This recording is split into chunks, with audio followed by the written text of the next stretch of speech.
لوحة أغلى من اللي رسمها، الموناليزا، أشهر وأغنى لوحة في العالم اللي رسمها الفنان العبقري ليوناردو دافنشي. عمرك سألت نفسك مين الست دي؟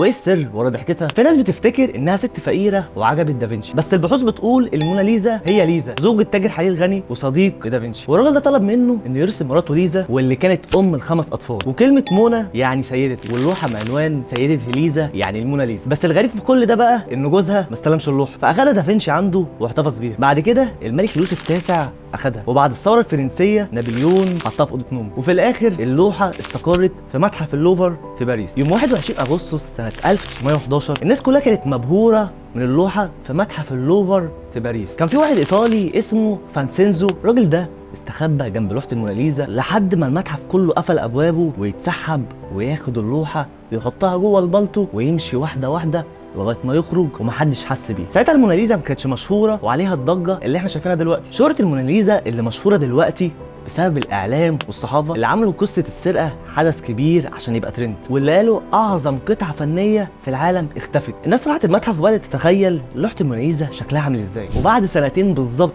الموناليزا رجعت المتحف وقبضوا على اللي سرقها، ومن وقتها اللوحه بتستقبل ملايين الزوار كل سنه والالاف كل يوم، وبتتحول لاكتر لوحه عبقريه ومشهوره في تاريخ الفن.